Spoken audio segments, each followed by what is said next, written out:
All right, for the fifth time tonight, we are doing another intro. Welcome one, welcome all to episode 38 of the Casey and Tyler Show. Special show for you guys. Hopefully the first of many Super Bowl shows we get to do.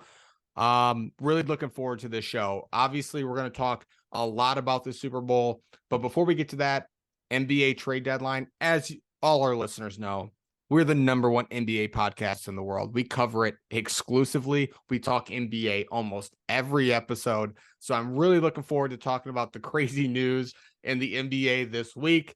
And then obviously we'll talk about the Waste Management Open, which interestingly enough coincides with the Super Bowl. They're both there at the same time. Maybe the most exciting golf tournament on tour, considering the antics of it all, especially that 16th hole. Some players that are playing it this week, loaded field, have said they think in the next 5 years it could be bigger than the PGA or the Players Championship. So I think it's gonna be a great show. Personally, I'm excited to talk about that, especially the Waste Management. It is my favorite golf tournament of the year. So I'm really looking forward to it. Casey's rocking his certified yellow, looks great in yellow. He came ready to play. Bless you, sir. Bless you. Thank you. But yeah, without further ado, Casey, for the fifth time tonight, anything you'd like to say? Nope, let's do this. Okay.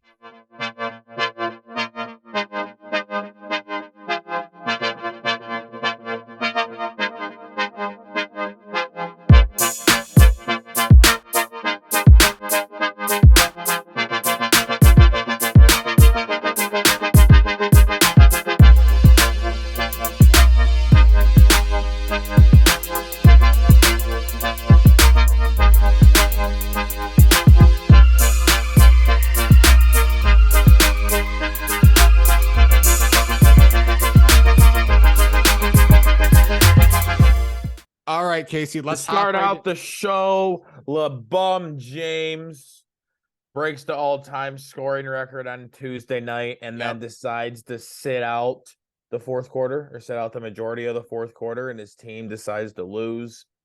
So LeBron gets it in the third quarter. They do this whole big celebration. LeBron's, it's me, it's all me, celebration time, even though we still have another 12 minutes to play in a pivotal game. Even we're like right outside the playoffs, and they lose.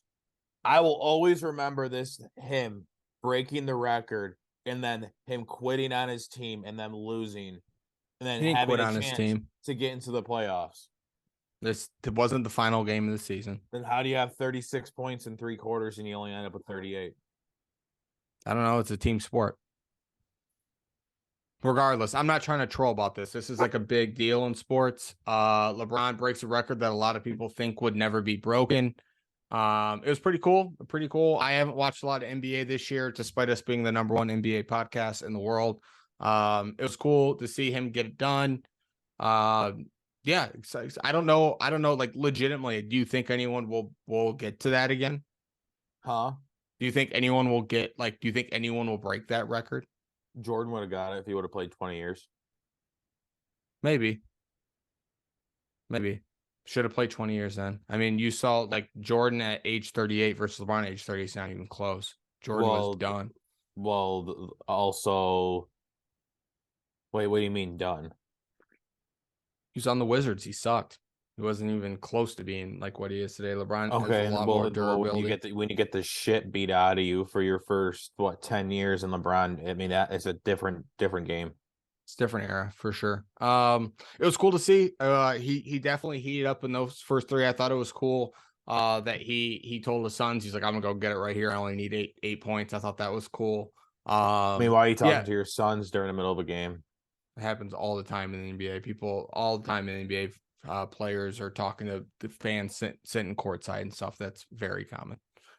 So I would just hope that you could put your hate for the player away for the segment just for a second, you know.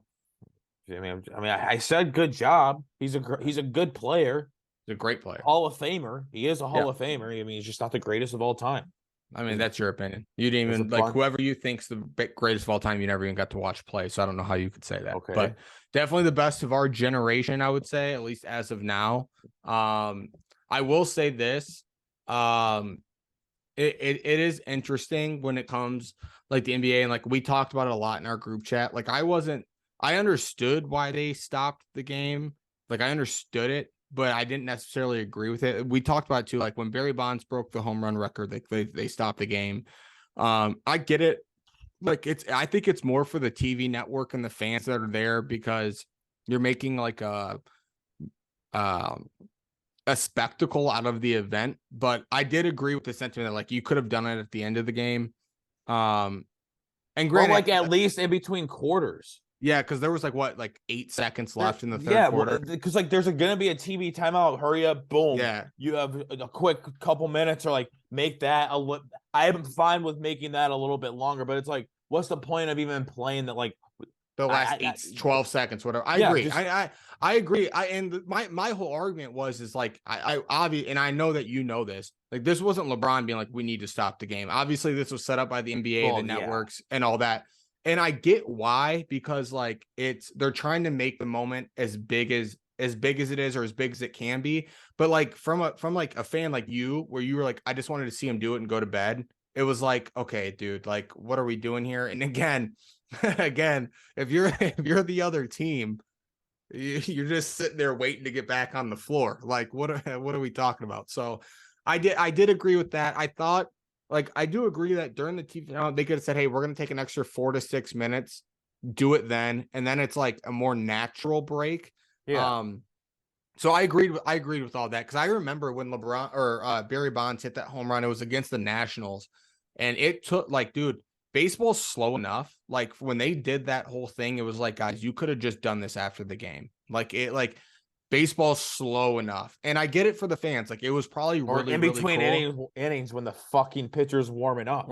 Yeah, something like that, right? Being like, hey, like wait 3 minutes in the dugout, then come out for your warm-up pitches, because that'll give us enough time to get most of the shenanigans done. Right. Still really cool. I thought it was awesome just to see like Dwayne Wade there. Obviously, they're cool. Like I just thought some of the stuff about it was cool. Like it felt like a big night. Lakers always have like a star-studded, like they could be 2-38 and Snoop Dogg and Jay-Z are still sitting courtside. You know what I mean? So like that's always the thing with the Showtime Lakers. But congrats LeBron, he gets it done. I did think it was like, I saw a clip afterwards where Bryce and Bronny, his two sons, were sitting in the locker room with him as he's getting like iced up before he went out, and I saw some videos. They got hammered that night. They partied hard, deservingly so.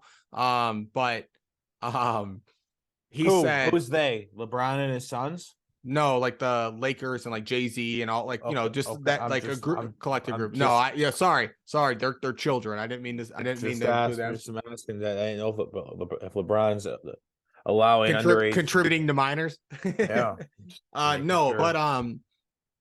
But they were sitting in the locker room and he's like, who do you think's gonna break in? Bronny goes, I'll break it second and he'll break it third. And it's just like, okay, like, I mean, it can happen. I can see Steph doing it. Steph? Well, maybe. Well, it depends on how long, because like he has had like those couple years where like he was out for like half a season or all that. Steph? Yeah. Yeah, but his 3-point ability could, if he plays till he's 42, he does have a chance. He just has to stay on the floor. Yeah, I can see a guy, especially like these one and dones. If you come out right after like your first year in college. Well, even now, right? You can go right out of the NBA or out of high school now, but I think you have to at least go to the G League first, right? So I guess you're right. You have to have at least 1 year separated. Yeah. Okay. So it's either college or G League. Okay. I mean, it's one of those things. A guy like Steph can easily beat that record. Easily. I mean, the thing is, LeBron's not done. That's the thing. It's not like this is LeBron. He's going to get to 40 probably. They were saying, I heard they were saying on the broadcast that he even said, he goes, I have at least 2 years left. He's like, I have at least 2 years left. He goes, my body feels great. He goes, it's just mentally when I'm done, you know, and based on like, you know, he's has plenty in the tank, as we saw that night. Well, he's going to get to son, I think.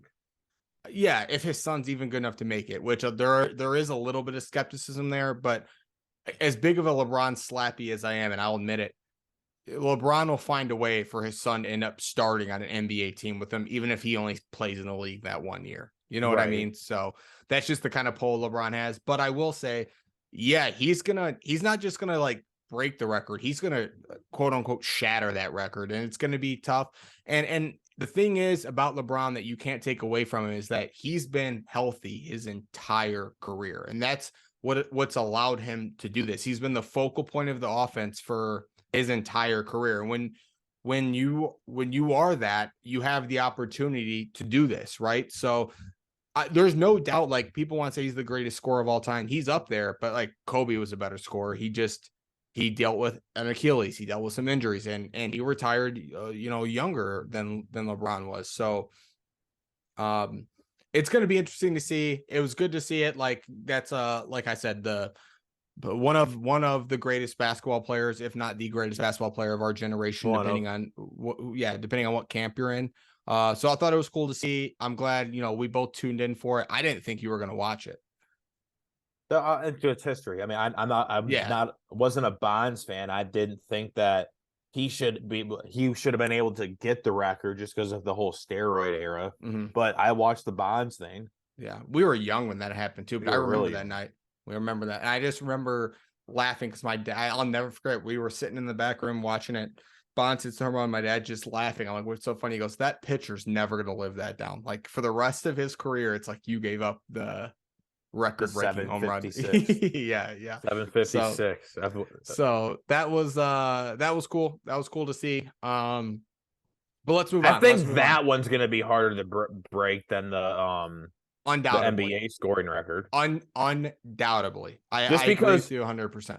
It's one of the things. Scoring is on you as a person. You hitting home runs, yeah, it's kind of on you, but it's also the MLB can easily deaden the ball and say, go fuck yourself. Well, they have, right? There's been like very inconsistent years. Like you go to some years, like the total number of home runs in the league is very high, and the next year it's like 200 lower. Well, it's they haven't found that good middle ground. It's like, let's tweak the ball a little bit because we want a little more home runs, and they over tweak it. And all of a sudden, you have a fucking piston home runs. They're like, okay, well, we got to. Well, you remember the year? I think it was 2017. Verlander, that was the year the Astros won, if I'm not mistaken. One of the years I think it was 2017. Verlander was like, "This isn't the same ball we pitched with in the regular season." Like there was so many home runs. It was the Astros Dodgers. There was so many home runs in that postseason. The pitchers were like, this is not the same ball. Like, it's just not. There's no way. So, well, like, especially because even the past year, there was talk about the balls being different sizes. Well, that because they had old balls and new balls that they were mixing in. And it was like, what are we doing? Some of the seams were a little bit more raised. Like if there's not uniformity, then that's a big problem. So I agree. I think the home run record's probably never going to be broken. One would have to play a very long time at a very high level. And I think that what's it at? 780 something? Look what Barry Bonds has. Yeah, what's Bonds at? Hold on.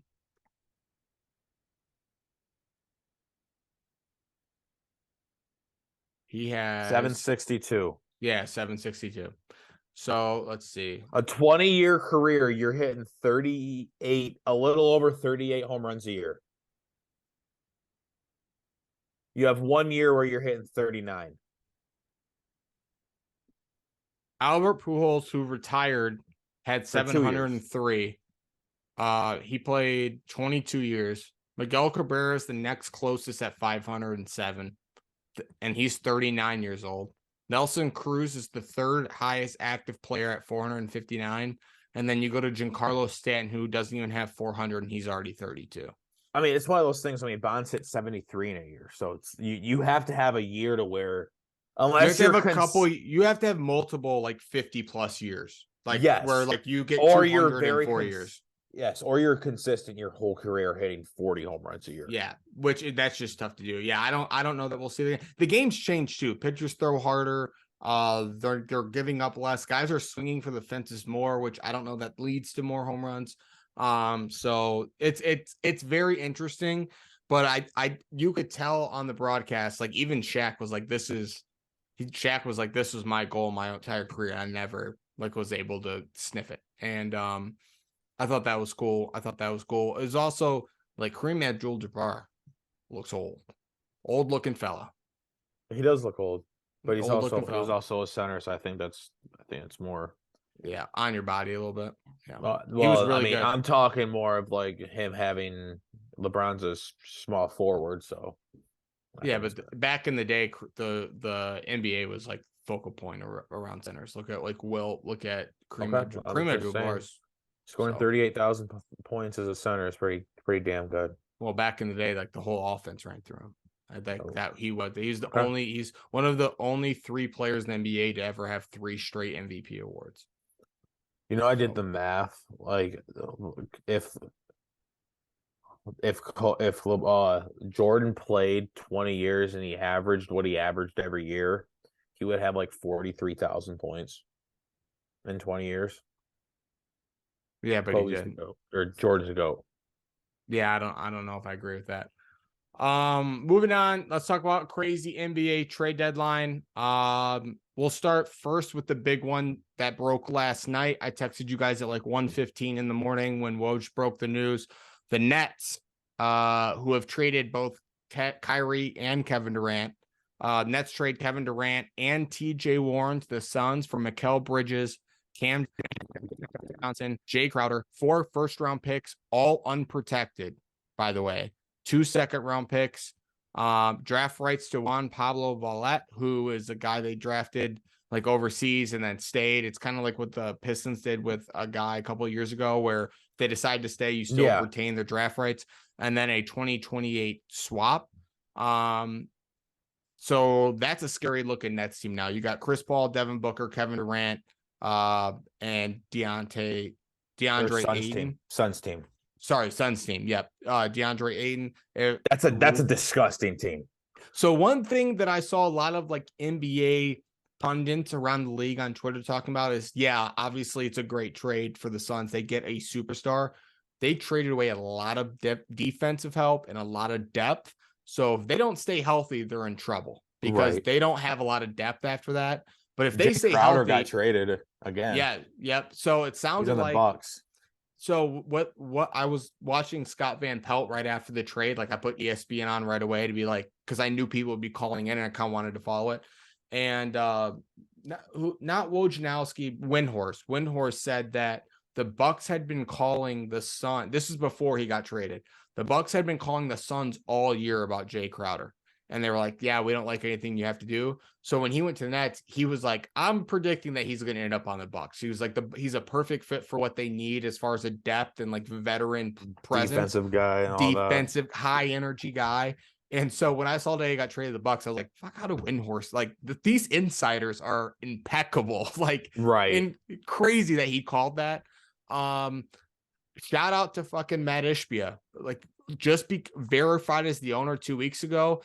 Everything they said on the coverage last night was that he was like, because when trades like this happen, it comes at an ownership level. This isn't the GMs making, this is a ownership level trade. Are you willing to give up 4 of your future first rounders? Right.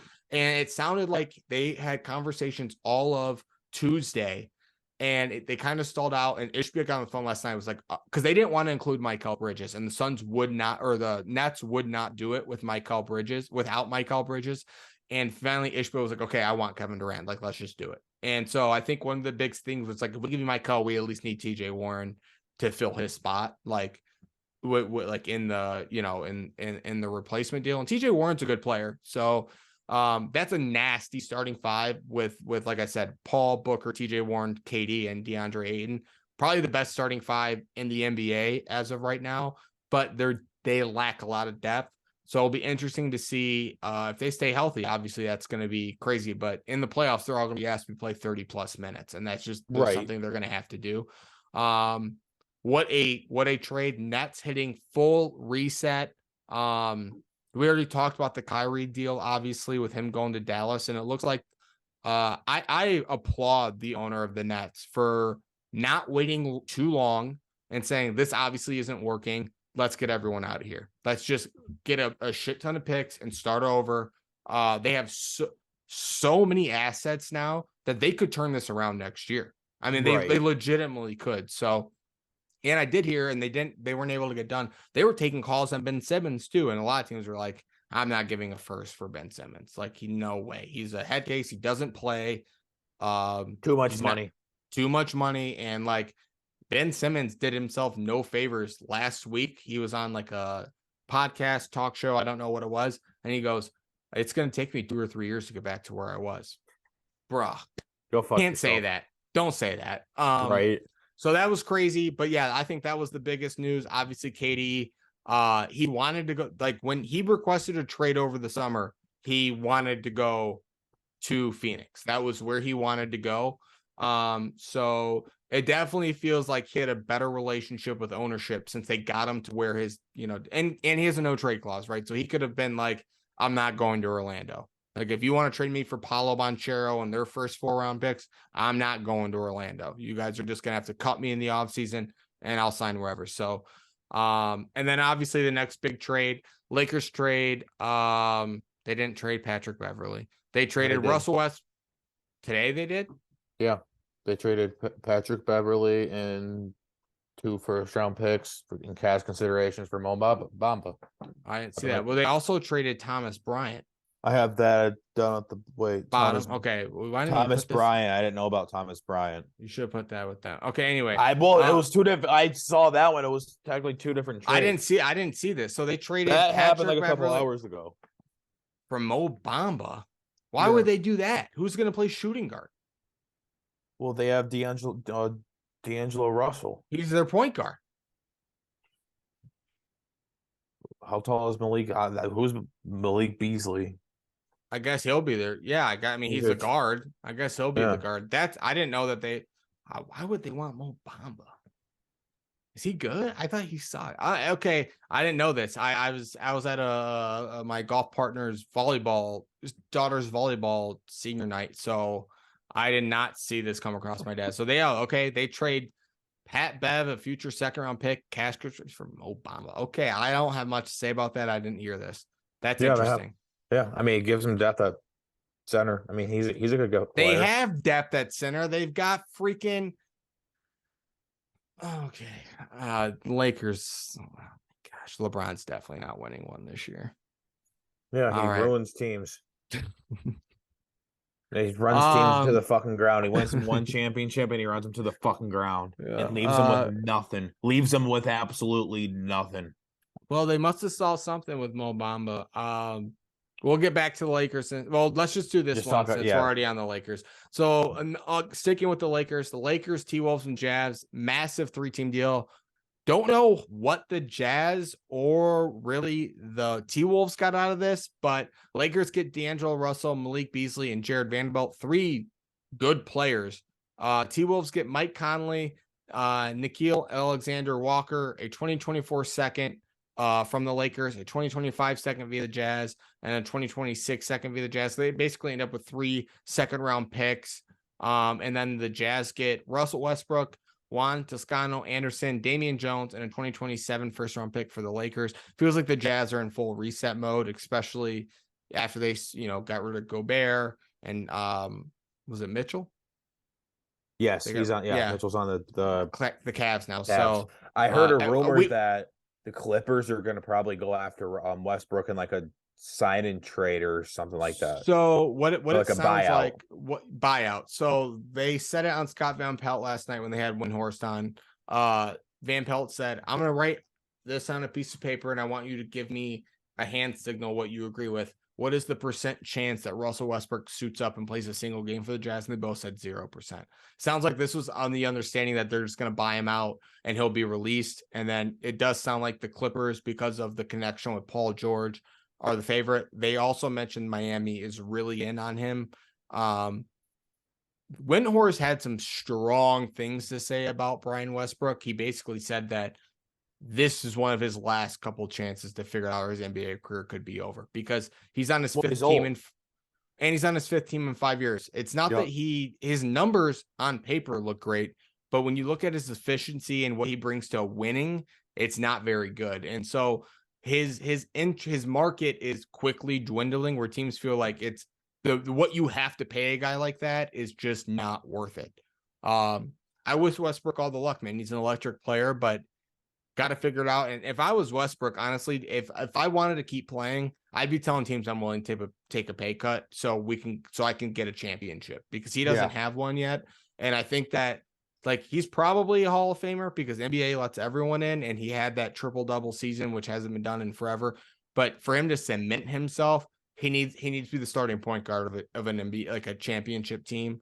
But it does sound like the Clippers are the favorite, considering that he has like extensive experience playing with Paul George and they are like good friends. So that's crazy. I was really excited about this trade for the Lakers because clearly it wasn't working out with Russ, but you got Anthony Davis who's like made of glass.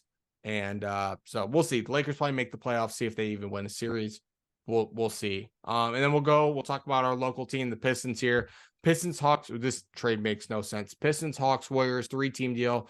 Pistons get James Wiseman from the Warriors, former number 1 overall pick. Hawks get Sadiq Bey from the Pistons, guy out of Villanova, I believe. And Warriors get Kevin Knox II from the Pistons and 5 second-round picks from the Hawks. I don't get this trade. Yeah, it doesn't make a lot of sense for the Pistons. They signed Marvin Bagley to an extension over the offseason. They draft Jalen Duren, who's shown flashes of like greatness. I mean, he looks like he could be a star in this league. And now they're clogged at the 5 position. It doesn't make a lot of sense to me. Wiseman sucks. He hasn't done anything. If you're not going to succeed in a place like Golden State, you're not going to succeed many places. Golden State currently is like what the Spurs were with Manu and Tony and Tim Duncan, where if you went there, you were successful. There were guys that would go there as role players and sign massive deals afterwards because they were hugely successful. You look at Wiggins that was with Golden State, got a big deal. Jordan Poole, like there's so many guys that come in as second round picks or like are another man's trash and ends up being the Warriors' treasure. If Wiseman wasn't working there, I'm not sure he's going to work in a dysfunctional place like Detroit.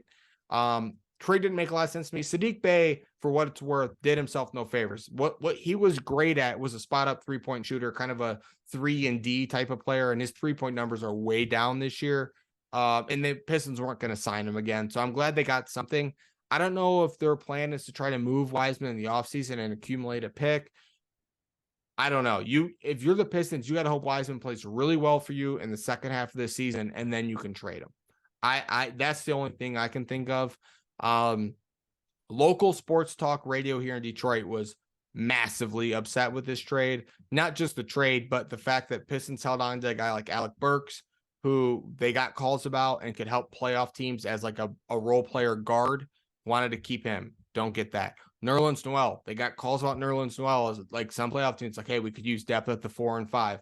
They kept him as well. We have more centers on this team than we do any other fucking position now. And then not to mention Bogan Bogdanovic, who they signed, who they got calls about giving a first-round pick for, and they wouldn't do it unless it was 2 first or 1 pick protected, or first-round protected. I don't understand that. You aren't in a position to be holding on to assets people want. Cade, Duran, and Ivy are off limits. To me, everyone else, I would have been like, give me assets. I want a war chest.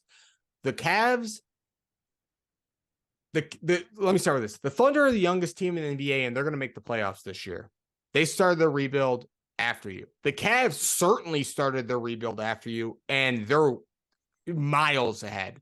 I was a big Troy Weaver fan at the beginning, and I am beginning to lose a lot of faith in the Pistons front office. I really liked what they did, and they got lucky. Ivy fell into their hands at 5. They got their guy with Cade at 1. Cade's got to stay healthy. And then obviously that trade to get Durant looked like a genius move at the time, but it doesn't feel like there's a lot of direction with the Pistons right now. Right. So that's a little concerning. But other than that, a wild trade deadline in the NBA. I can't remember one like this in recent years. Yeah, this one was nuts. A lot of big names moving. Yeah, and I'm a KD fan. I hope he does well. Oh, I love KD. I also like Devin Booker and I like Chris Paul. So like I'm kind of rooting for the Suns in the West right now. Yeah, I wouldn't mind the Suns, but and also Chris Paul doesn't have one. You know what I mean? Like it feels like the minute he gets one, he's out. And obviously, I think he's 38 like LeBron. He's up there. So how many years of championship level caliber play does he have left in him? This could be his last good run. And even if he leaves, they'll have KD and Book. I mean, obviously they signed Ayton for a while. So that's good. So the Suns should be a force to reckon with for a while. How about Phoenix, whether it's the Super Bowl or the Waste Management Open, just making splashes this week? Right. So that's that. Before we get into the Waste Management Open, we will take a quick break. Or do we want to think we can get through the Waste Management in the next 9 minutes? I think we can. Okay, then we'll just do the Super Bowl on the next. Okay. All right, let's talk a little bit about the Waste Management Open this week. As I mentioned, up front, this is one of my favorite golf tournaments of the year. As Casey mentioned, I think last episode, it's the first dedicated event of the year, which means that if you're a top 25 player in the world, you have to play in it. So they have 21 out of the top 25 players in the world there this year or this week. First time Rory's been there in like 4 years. Loaded field. One of my favorite events of the year, Casey. It was playing tough today. Wind was blowing. The greens started out rolling around 11, and then they hardened way up with the wind. It's going to be a wild event. 16 was already popping. I can't wait to watch this golf tournament this weekend. Oh, I can't wait. I was watching some of it right before we started because it was on TV. Yeah. They had a weather delay, like a frost delay this morning, so all the tee times were pushed back a little bit. So they'll be going, and they're like you said, they're 4 hours behind us or 3 hours behind us. 3 hours. So they'll be going for a little bit. I think when we started the podcast, they were on like the final groups were on like 8 and 9. So they'll be finished up. But regardless, Case, you got any guys that you're hoping to win or you're looking that you think you have a chance this weekend? Anyone that has your interest? Max Homa or John Rahm. Those are honestly the only two guys I'm rooting for. I think Homa's got a good chance. I will say I think Justin Thomas is due. I think Thomas has a good chance to win this weekend. One guy I want to throw out there that's a little bit of a long shot is I think Ricky Fowler has a good shot to win this weekend. He switched golf coaches over the winter, moved on from John Tillery, and his swing's been looking great. I was watching some videos of his swing changes, and it looks so much better. He played well here last year. So I wouldn't mind seeing Ricky get into the winner's circle again. If you're going to bet, he's probably a much longer odd. So that's one thing I'd keep in mind. Some podcasts I listen to think Jason Day has a chance to win this tournament. But I like Ricky. I think Ricky has a chance to really make some noise. And then we talked about this. You think we're going to see a hole in one? There were some close ones already today. Kisner almost made one. Tony Finau put it to 1 foot. There's been already some close ones. And I was listening to shout out to Golf Subpar podcast with Colt Knost and Drew Sleaze. They had on the guy that runs the Waste Management. He's like the chairman of the tournament. Yeah. And so when Sam Ryder made his last year, all the beer cans got thrown onto the green. We all saw that. The PGA Tour was like, hey, we love that. We know this is a unique event. We need you to put them in plastic cups because they had some beer sponsors that weren't so happy because they're not vendors at that tournament. And you see like Coors Light cans everywhere, and they're like, Bud Light's like the official sponsor of the PGA Tour. So this week they're pouring all beers in plastic cups. So if they throw them on, all you'll see is like commemorative Waste Management cups instead of like a variety of beers that aren't affiliated with the PGA Tour, which I thought that was funny. That kind of goes into the politicking of the PGA Tour and whatnot. So like I said, Harry Higgs was interviewed earlier this week, and he said that he thinks in the next 5 years this could be a bigger tournament than the Players. Oh, I think so. Especially with it being a dedicated event or an elevated event, whatever you want to call it. He's like, everyone loves this event. It's unique. It's a party. It's something that the guys don't get on a week-to-week basis. Like I told Kelsey, the wifey, I was like, hey, like this would be a fun tournament for us to go to because it wouldn't just be like, you know what I mean? I was like, it's a party. And it just looks so fun down there, and I can't imagine all the celebrities that are there right now with the Super Bowl being in town. Like that's a crazy mix up. Like you would like if you were Phoenix, you're like, I wish it was like a ho-hum tournament because like it's already crazy enough with the Super Bowl being in town. I expect there to be more celebrities there this year than in any years past. That would be my guess, just based on like it being Super Bowl week. Probably a lot of fun to be in Phoenix right now. Oh, yeah. 100. I agree with that 100%. You and I would not be sober. No.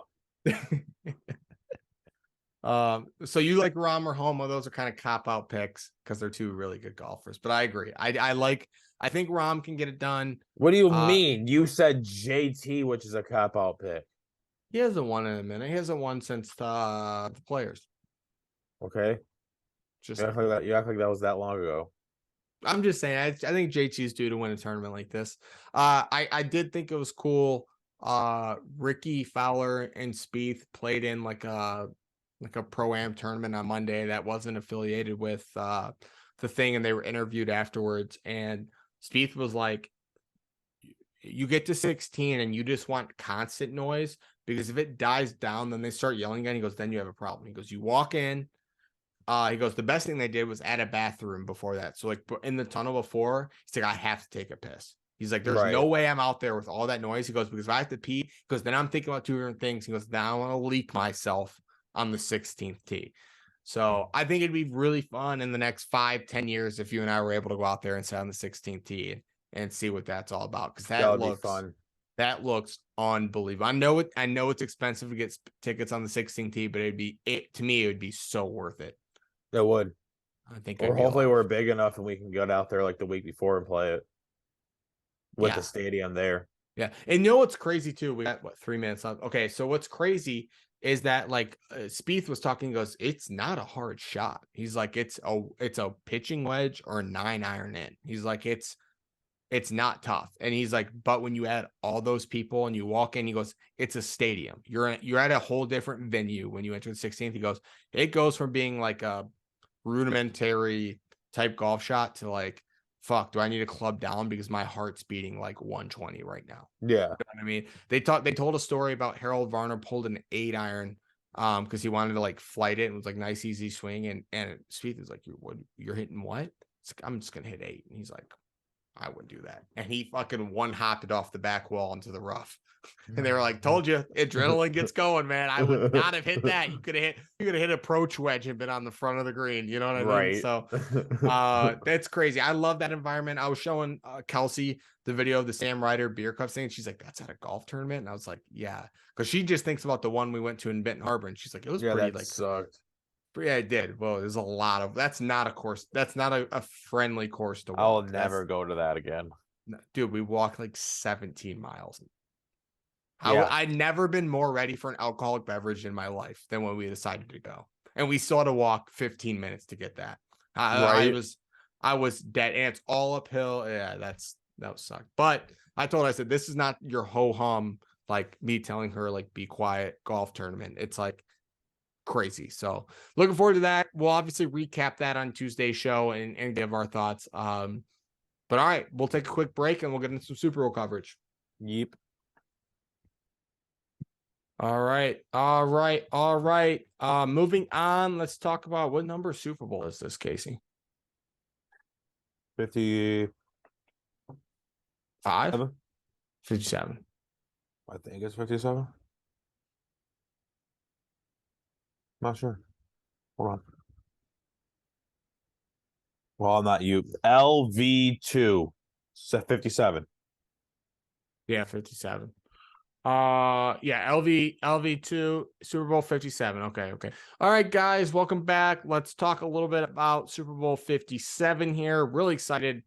Should be a fantastic game. Obviously, we have the Kansas City Chiefs versus the Philadelphia Eagles. As we mentioned during our waste management segment, going to be hosted right there in Phoenix, where the Arizona Cardinals play.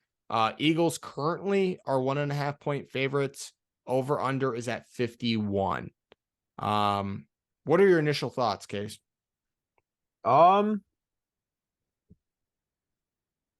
See, like my guts, I'm just gonna go with my gut. I'm gonna go Eagles.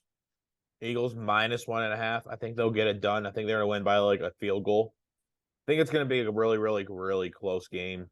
And I'm gonna go over 51 in this one. I mean, I think the Chiefs have a ton of rookies at DB. that they start. I mean, they're obviously good enough because they made it to the Super Bowl, but I think the Eagles will get it done and win this game.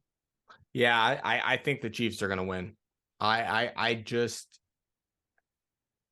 and it's tough because I've been looking all day about whether, like, obviously during the AFC Championship game, they had like a lot of injury at the wide receiver position. That makes me nervous. If those guys are healthy, I think the Chiefs win. I think it's a super competitive game. I think the Eagles are a fantastic football team. I want the Eagles to win. My mom's from Philadelphia. I'll be rooting for the Eagles. My gut tells me Mahomes is going to win this one, though. I like the over as well. I think both teams are going to, be able to score. Sorry. I think both teams are going to be able to score as much as they want, especially like weather not being an issue. I honestly, it's the Super Bowl. The Lions aren't playing in it. Like I said, my mom's from Philly. I'll be rooting for the Eagles. But other than that, I just hope it's a great game. I hope it's a good game. I want it to come down to like a minute and a half on the clock, and either Mahomes or Hurts has to drive for a touchdown to win the game. Like that's what I want. I want something memorable. I want it to be a good game. Like last Super Bowl was really good. Or overtime, and it goes all the way to the last possible second in overtime. Yeah, I mean, and get like a double OT, dude. Like 4 extra quarters. Or you'll be up till 3 in the morning. I would text my boss to be like, "Yo, I ain't coming in." Yeah, no. One of the funniest things ever is my mom, rest in peace. This was her favorite day of the year because she always took the Monday after Super Bowl. I remember that. She never ever she was like, it's my holiday, and I was like, you're not even a football fan. She's like, I am today. I was like, all right, whatever you want. You know what I mean? So I'm looking forward to it. I think we're both going to a Super Bowl party. After we have volleyball, that's our first commitment. Got to win in volleyball first. And I think we're both gonna go to a Super Bowl party, have a few cocktails, eat some good food, and watch, like I said, hopefully a great football game. We'll get into prop bets here in a minute. But I want to talk a little bit about the halftime show. Rihanna is the halftime show this year. What are your thoughts on that? You think it's gonna be a good show? I think it'll be a good show. Yeah, I think so too. I like Rihanna. I don't. What'd you say? There is a prop bet on it. Yeah, isn't it like how long it's gonna be? 8.5 songs. Over. I say over. Well over, because a lot of times they won't do the whole song. Right. They'll do like a small part of it. They'll do like the intro, the chorus, and then they'll like find a good bridge, and then they'll go to the next one. My interesting is this happens every year. Like there's gonna be, who's the surprise guest gonna be? Because she has a lot of features on her songs, and they won't release those because they want it to be a surprise. Right. But like last year's Super Bowl, everyone and their mom performed. Like it was crazy how many people performed at last year's Super Bowl. You knew all the people that were there. Yeah. I like they weren't all reported previously though. We knew who they all were, but some of them were kind of surprised, I thought. No, I knew all of them. Maybe not one of them. I mean, I knew all of them were there. Going to be there. I didn't realize that. But yeah, I like Rihanna. She's got some bangers. Like I can't wait. I hope she plays 4 or 5 seconds. Obviously, Kanye's in that song. I don't expect to see him there. Yeah, he ain't gonna be there. He ain't gonna be there. Yeah, or at least if he is, he ain't performing. No, he's not gonna be there, and he's definitely not gonna be performing. He'll be booed out of that fucking stadium. People hate Kanye now. I do agree that I think Rihanna has enough mix, like whether it's older or younger generation. I think it'll be well received. So I'm looking forward to that. I think Rihanna's a good pull. A lot, like it was like previously reported that it was gonna be Taylor Swift, and then it came out it was gonna be Rihanna. I would have loved to see T Swift too. T Swift bangs. Like I would have been totally fine with that. I think Rihanna's going to be great, but I agree with you. I think it'll be over 8.5 songs, no doubt. Like no 100%. doubt. Where are these prop bets at? I have some up. So you want to go over the first one? The national anthem sitting at what is that? 2 minutes, 4.5 seconds. Chris Stapleton is singing the national anthem. I gotta go over. He's a country singer. All his songs are pretty slow. Yeah, I'm gonna go over. I'm gonna go over in the national anthem. Yeah, I think he's gonna kill it. Chris Stapleton, he's definitely gonna kill it. So good. He's maybe he's easily top 5 of my favorite country artists ever. So I think he's going to be very, very good. He is just a great voice, but I don't see him rushing through that. I just don't. So I'm excited to see that. What do you think about the coin toss? I Tails see never here, fails. I see they're both plus 100 on covers.com, heads plus 100, tails plus 100. So you think it's going to be tails? Tails never fails. What do you, okay, let me get, what do you think they're going to guess? Tails. Do you think they'll guess tails and it'll They'll be guess tails? tails. Yep. I think it's going to end up being heads. You think so? I think it's going to be heads. Okay, it's gonna really be tails. Well, you're fucking wrong. All right. All right. You're fucking wrong. Gatorade. What color you got? On my sheet here, I don't know if it's the same website. I see yellow/green, orange, blue, red/pink, clear/water, purple, or none. What if they just don't dump Gatorade on They'll dump Gatorade. them? I say yellow or green for the Chiefs, and I'm gonna go red for the Eagles. See, I think it's gonna be blue or yellow. Blue, yellow, or the yellow/green. It's too hard to tell on TV, so I think that's why they do that. Like yellow versus the green. It's such a Right. Yeah. You know what I mean? Yeah. I think it's gonna be yellow green. It seems to me, and I should have looked this up. It feels like it's yellow a lot. It feels like it's yellow a lot. It is yellow a lot. I mean, don't yellow's know. a lot of a likable flavor. You know what I mean? It's very light Gatorade flavor. Like you could drink a lot of it.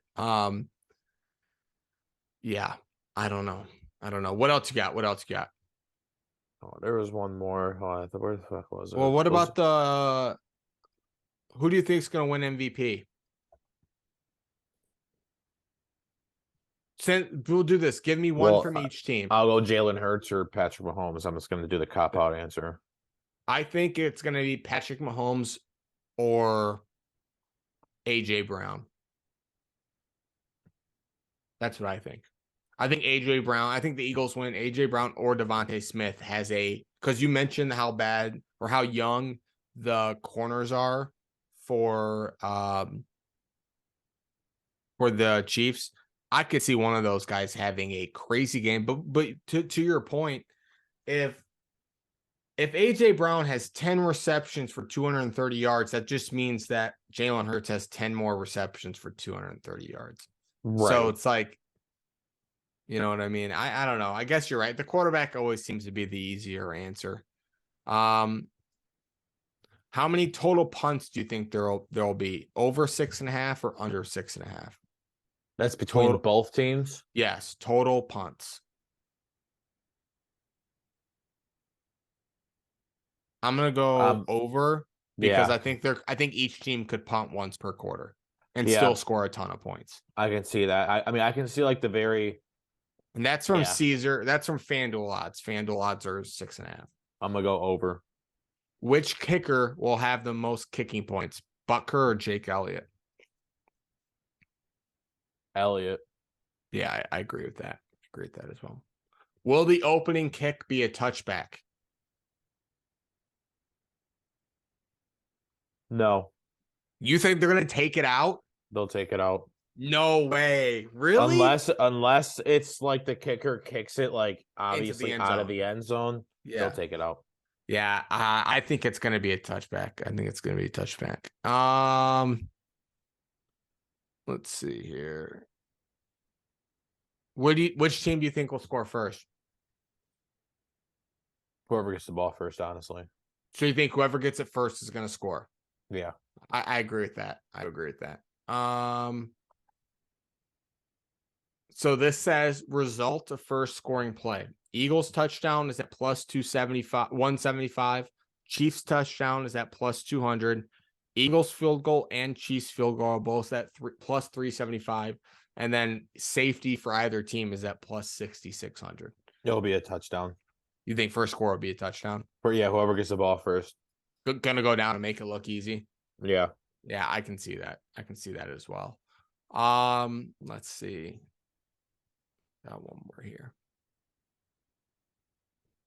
Hold on, let me go back to this website. I am looking forward to it. There I was think one I saw. It was like a goal. Hold on, that might be here. Let's go ahead. Sorry.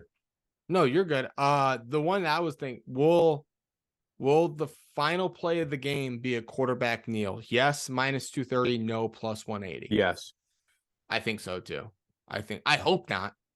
I hope not. I hope it comes down to like someone at like the 5-yard line touchdown wins them the game. And whether they Right. get it or not, at least it comes down to the final play. Kind of like last year's Super Bowl. Like if Burrow gets that first down, like who knows? You know what I mean? Yeah. So here's one. First quarter points or fourth round birdies on 16.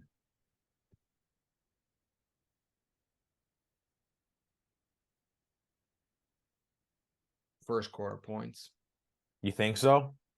Well, so there's 136 people in the field this week. They had to add more than normal. So that cut that in half is what?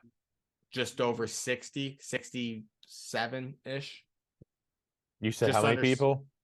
136, I think, are in the field this week. So Be it would be 68. just 68. So 14 of them. So yeah, dude, that's a lot of birdies though. So 68 people, if they all make a birdie, which they won't. In the Odds final. are at the for the NBA or NFL, the first quarter points plus 110, waste management birdies minus 140. So if we say 14 total points in the first quarter, you would need 15 birdies to beat that. Yeah. So you're talking half the field. And this is total birdies in the final round. Total birdies in the final round. Yeah, never mind. Yeah, I'll go birdies then. Sorry. I don't know what I was thinking, like total birdies on the first hole or something like that. No, total birdies on 16. Just on 16. Just on 16. First quarter points. Okay, so we'll say out of 68 players, how many will birdie 16? 20 of them, maybe. It's a hard hole. Well, it's not really, but it becomes hard. That's a great bet. That is I would go birdies on 16. Yeah. Because if you're talking 38 people, you're talking 68 people.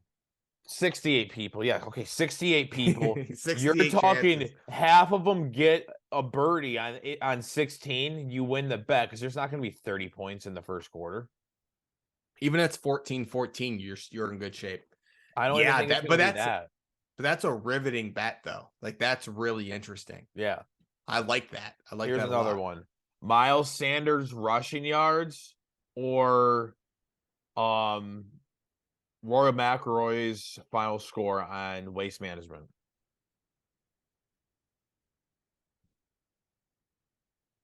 Not cumulative score. So it's like last day score. Last day score. Because his cumulative score is going to be like 246. Yeah, or something last like day that. score. I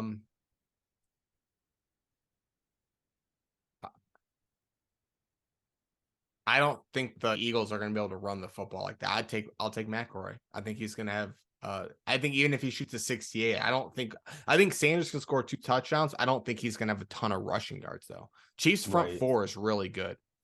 I think if anything, I would take Jalen Hurts over rushing yards 100%. Oh, I agree. I think he's going to be dancing this during the Super Bowl. Dude, these are good. You got another one? I got another one. Total punts or Rory McIlroy's fourth round birdies.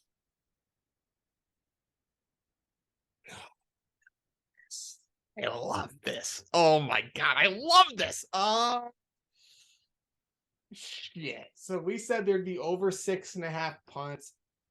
Roy McIlroy, let's see, if he birdies 7 holes, talk 1 birdie or 1 bogey, rest of par, he'd be 5 under 65. It's birdies, not score. Birdies. So he can get 10 birdies and have 14 and 6 bogeys. That's not on his score. It's on birdies. Oh man, I'll take birdies, I think. Oh, that's tough, dude. I'm gonna go punts. Like putts? You think? Okay. He didn't have the best day today, so you're in good shape. Like if he keeps playing like this. Last one. Okay, I love these. Go ahead. Chiefs offensive plays or Scotty Scheffler's 4th round score?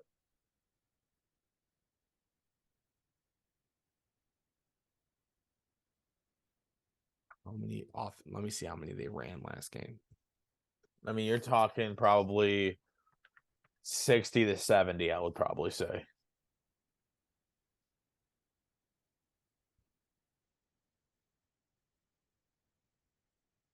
Yeah.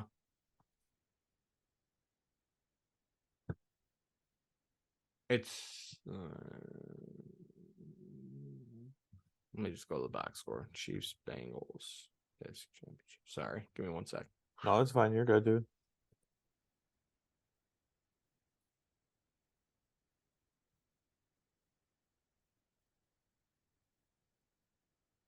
This is very, very interesting. 66 plays. Yeah, okay, I just got there. Oh man. They ran 67 total plays. Bengals ran 66. That's gonna be I call Week before they ran 67. So it's always like mid 60s to high 70s. Mid to high, high yeah. 60s to low 70s. Damn, dude, these are really good. Yeah, these are numbers really, really good. Where do you? I just spit everywhere. I'm on Where did you? CBS, dude. There's like fucking hundreds of them. Like there's These like are so okay. There's a couple other ones like I can get into. I'll take Roy McIlroy. Wait, which is going to be higher? That's the thing, right? Like so like the offensive plays. So yeah, so if he has 66 and McIlroy shoots a 62, you should have taken the 66. Okay. I think McIlroy will have a higher score than Chiefs plays.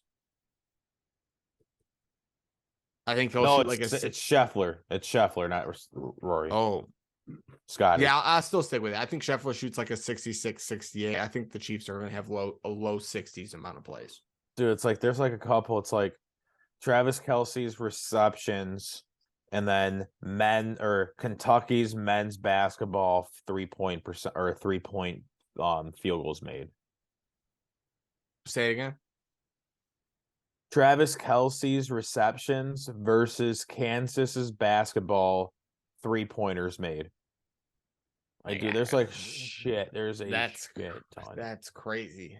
I knew you would know the golf ones like that. Yeah. I do think Kelce has a great game though. No, I think he has a good game. I think he might get the first touchdown. I would if I was a betting man, I would put it on Kelce. I agree. Or I'd put it on Jalen Hurts like himself. I think he runs it in like if they get down to the goal line. Here's one.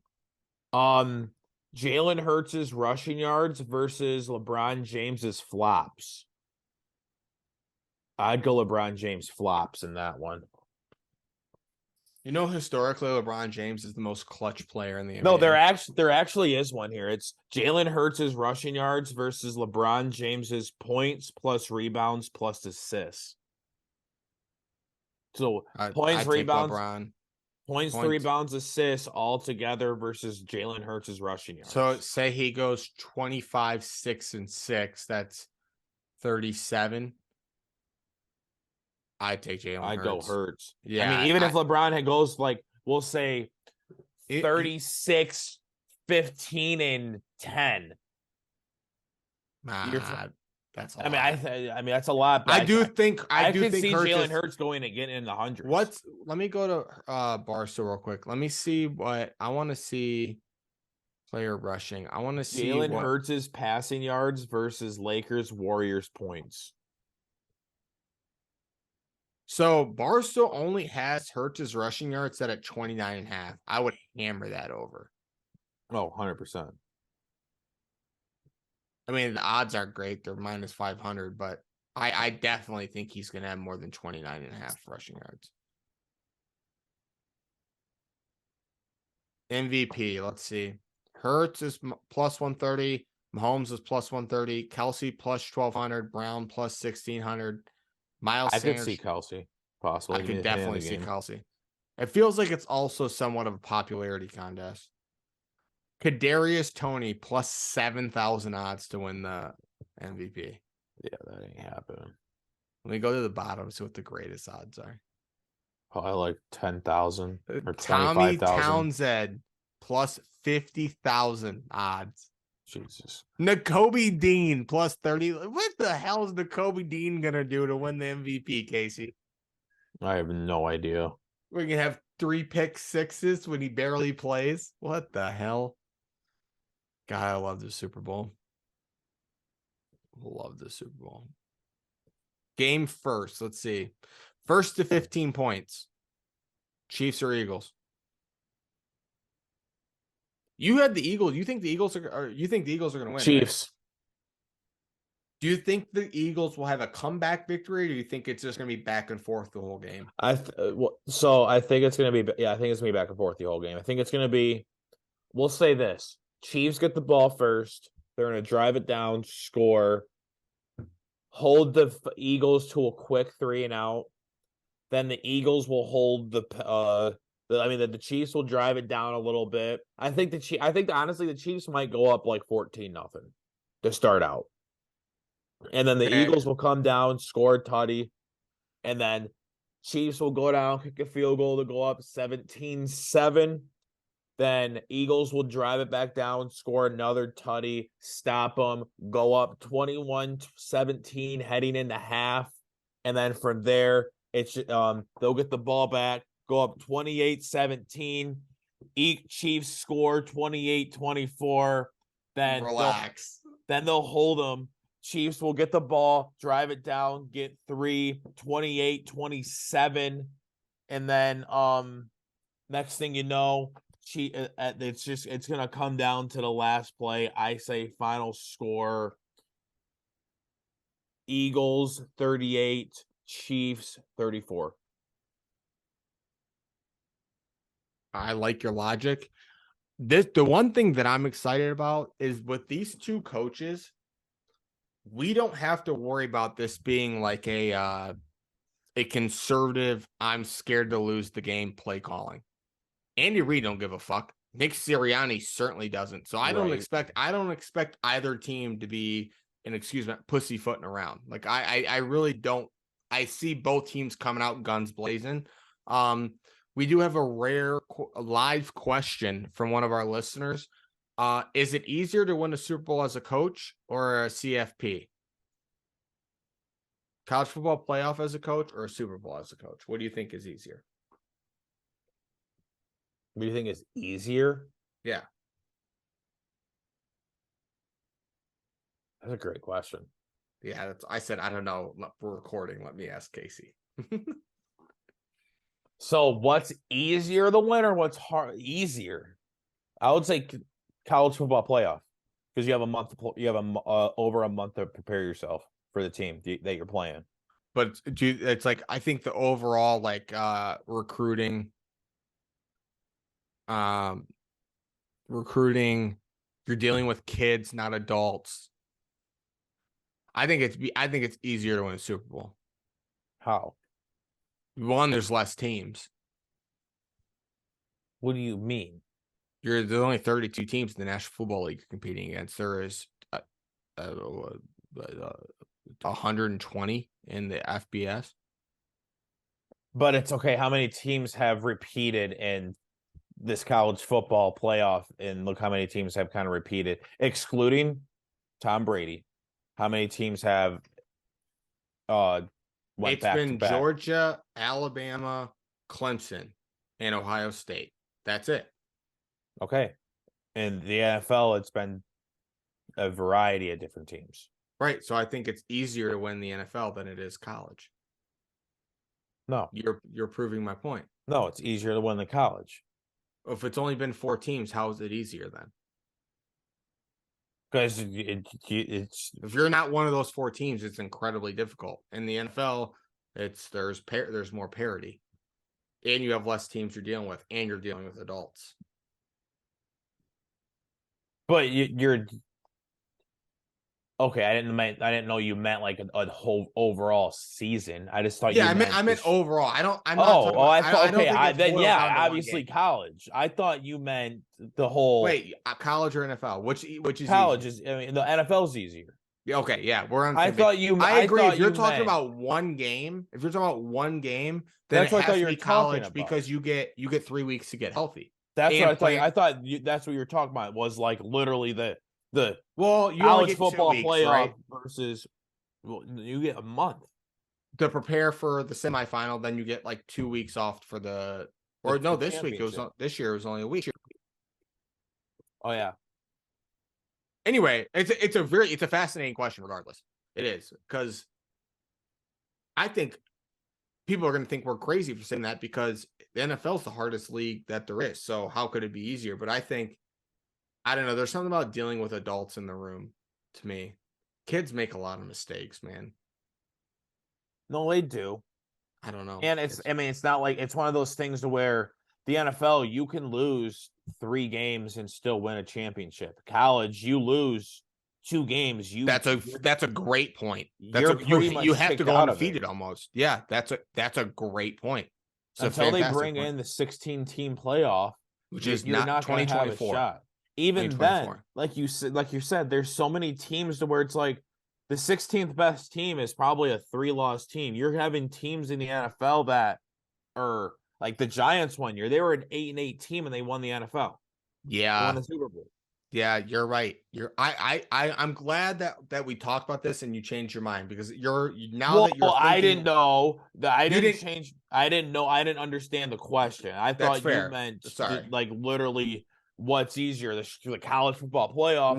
You were thinking about a 1-game scenario. Yeah, I'm like the college football playoff because you literally have, whether you're talking the whole thing and like you have to win. Yes, you have to win 2 games. I still think the college football playoff is easier because you have a month to prepare for the one team, and then after that, your team's good enough, and your team's probably already rolling. You have 2 weeks to prepare for the next team. Okay, moving on real quick. I know we're kind of elongating the show, but I think Mike Valenti's been listening to our show. Why? Because today he stopped the show. He goes, I got a question. Lamar Jackson for Justin Fields straight up. Who says no? I was like, Pinky said that. I said, Pinky fucking said that. So, I think that'd be dope if he is. Yeah, and then David goes, Lamar Jackson doesn't want to go to Chicago, and I was like, he just wants to get paid. He doesn't care. He could go there. They could pay him and still have $60 million to put talent around him and a first overall pick. Hey, Mike, if you're listening, comment below. Yeah, he ain't listening. I wish, but I did think that was fascinating because if you're the Ravens, you do that in a heartbeat. Right. I did read that they are going to franchise tag him, though. I mean, you have to. You can't let him go for nothing. Right. I think you franchise tag him, and then you say, ring, ring, hey, Chicago. You guys want to win now? We got a quarterback for you. We'll take Fields off your hand. I know everyone thinks he stinks. Just right. We'll take him, no problem. We don't even want your first round pick. You keep that. Just let us get Fields.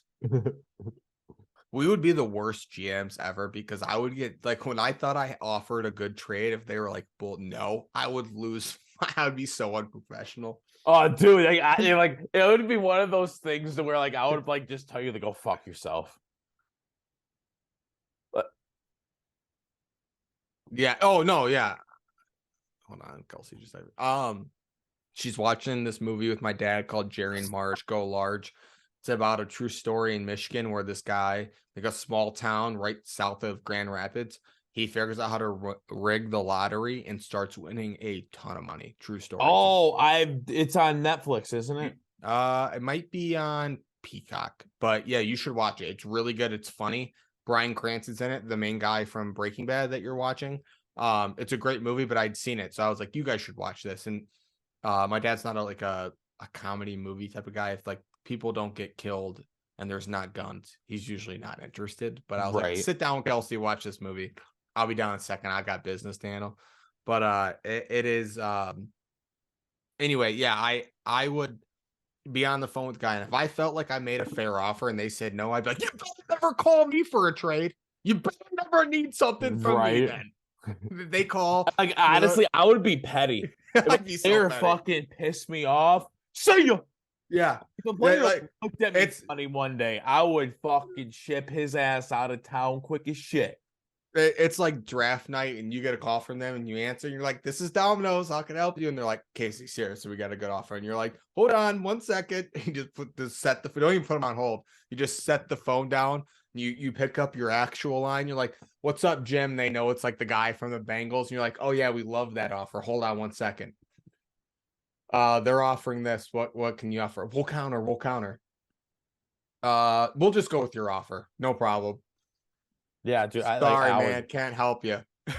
I would be the pettiest GM in the fucking world. Like Lamar would be like, I want all guaranteed money, and I'd be like, okay. And I would just franchise tag him until he ran himself, until he didn't play. Yeah, yeah. Or like you like he's on the phone. He's like, well, Jim's offering me 2 second-round picks, and he tells me this guy's available. So if you want him, I'd go get him. The guy's like, that was exclusive information. Well, should have taken my trade in 2016, bro. But all right. I was gonna say that does it, folks. Yeah, we love you guys. Sorry there's no outro music again. We'll work on that. Sorry that Riverside sucks and we have to go through Zoom. Yeah, so I'm gonna have to patch these together. Hopefully they save in the same area, because it took me a while to find the last episode because it saves in like some weird like document folder on my computer. So I'm sitting there. I edited the whole video last time. Well, why don't you change your save spot to your desktop? Yeah, I should have done that before we recorded.